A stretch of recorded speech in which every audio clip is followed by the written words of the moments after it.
Everybody, the big tech companies are doing it again, and we got to stop it. All right, everybody, welcome to another episode. I quickly wanted to go over some stuff that's going on out there and why I'm such a big advocate for alternate technology these days. I'm going away from mainstream, and why I fully keep telling people to stop buying stuff on launch and doing pre-orders. And Nvidia today and this week has continued to prove it.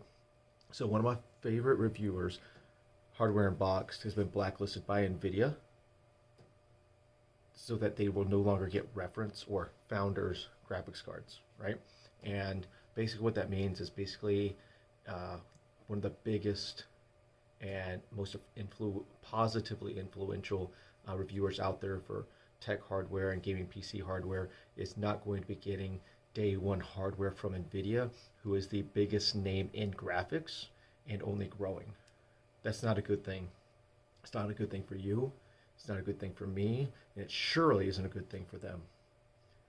The reality of reviewers is that they should be getting review samples or the ability to review the product and tell us the truth and what their opinions are on the product. It is not up to the companies from AMD, Nvidia, Intel, Apple, Microsoft, Facebook, or any other company to tell reviewers what they should be saying, because they should be reviewing it based off of their audience and the people that they are targeting.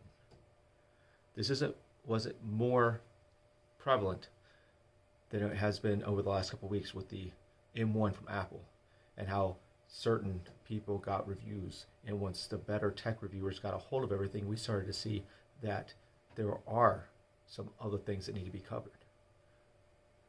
With Nvidia graphics cards, Intel last year or the year before that, when they put out paid third-party reviews for their processors that made them look much better than they really were, and once the actual reviewers got a hold of their hardware,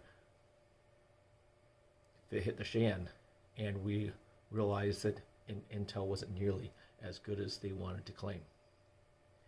This also happened in the early 2000s when 64-bit technology and multi-core processors finally came mainstream to the consumer by AMD, and Intel, when there wasn't social media to fight it back, started paying other companies to not use AMD products because they had to make sure they weren't losing the mind share.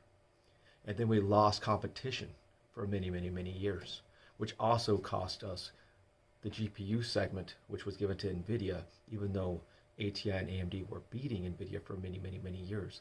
But without R&D, we were stuck with a two-headed monster, which was Intel and Nvidia, which is still really, really, really strong today.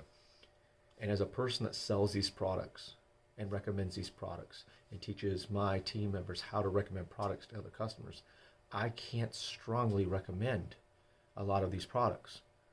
I'm going to tell the truth to customers. I am not going to lie to them. And yes, I'm only one person in a small little store, but the reality is I'm going to recommend products based off what's best for them. And I can't recommend products from these companies like Apple and Nvidia. And there are situations where I can't get away from that, and I understand that. When people want what they want, and I need to make sure that they're buying stuff from their pockets. However, when a customer says, what would you buy? What is your opinion? If there is an option to where I don't have to support some of these companies, I won't. And I would tell you to do the same exact thing. Stop supporting these companies. Stop buying day one. Make sure you support Hardware Unboxed. Go see Paul at Not an Apple Fan. Go check out Good Old Gamer, Red Gaming Tech, Gamer Meld. These are the sites that I recommend. These are people that are very independent. They're going to tell you the truth. They don't care what anyone else says. Several of them are not even big enough to matter, just like me. One day I may be. I will continue to talk to you people about my opinions on things. But the reality is right now, we cannot let companies like Nvidia push our reviewers around. We can't allow them to continue to lie to us. They're controlling the narrative, and they can't control the narrative. The reality is in 2020, rasterization is still king. AMD is king of rasterization. Therefore, AMD and Lisa Su have the best graphics cards available to us at a much, much lower price. And when the 6600 and the 6700s are available, and when we have 6000 series mobile processors available, I will be heavily recommending them to the people I see on a daily basis. I will be pushing them with the people I train on a daily basis to make sure they understand what's best based off of today's needs and tomorrow's needs and over the next year or two. And based on the needs on what's the situation and the customer we're working with. Because it's going to be a long time, just like it took a long time for Vulkan and DX12 to be in games, for ray tracing to be prominent enough for it to matter. And the reality is there is no fully baked ray tracing software that's compatible with all pieces of hardware.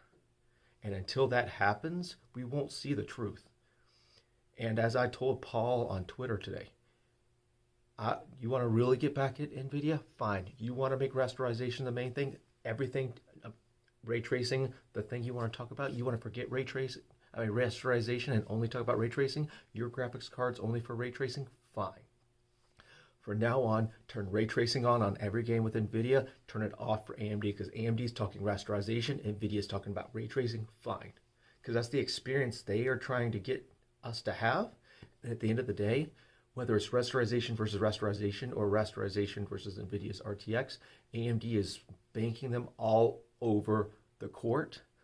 Not as bad as they are Intel, but it's close. Now, we need more dogs in this fight. We need Qualcomm to come out. We need Google's processors to come out next year. We need RISC-V to blow up. We need Intel to start licensing out x86 just like ARM is licensed out. So that way we get more competition. We need more competition so that we can make our decisions. Because at some point, there's going to be so many companies that there's enough reviewers as YouTube and Library and some of these other companies sites start to blow up, that they're not going to be able to silence everyone. Stop letting them take your money without finding out what you really need. Make sure that your next phone is what you need and not what you want. Stop buying the product that your friends have. Buy the product that's for you. Save yourself. Take that extra money. Invest it. Buy something you need. Hold on to products longer. I got rid of my pre-built PC, custom-built PCs. I bought a laptop so I could and gave up a lot of the performance that I'm used to having. And yes, now I have AMD and I have Nvidia. But that's not the point. The reality is I picked out and bought what I felt I needed based on my needs and my research. And if I didn't know as much as I know about technology, I wouldn't have been able to do that. As this YouTube channel continues, I will continue to tell you the truth. I'm never going to be a reviewer, a day one reviewer, I should say, because I may do reviews on products that I use, namely soon these Pixel Buds, but it's going to be on my own, and you should do the same. All right, go down, let's talk, see what you guys think in the comments. What do you guys think about all this? After what happened years ago with Nvidia trying to force companies to change names of AMD's products and making sure they use different name titles on it, or how they tricked everybody into, they did the G-Sync route and now they're forcing companies to put G-Sync logos, but knowing that G-Sync is now, as of 2020, the same thing as FreeSync in all the new products. Or companies like Apple and Google being so picky on who they send their products to so that people go out on day one without actual real reviews, and they've already spent their money. Tell me what you guys think. What do you guys plan to do? All right, enough of this negativity. Next time we see each other, it's going to be a lot more positive, hopefully. All right, everybody take care of yourselves.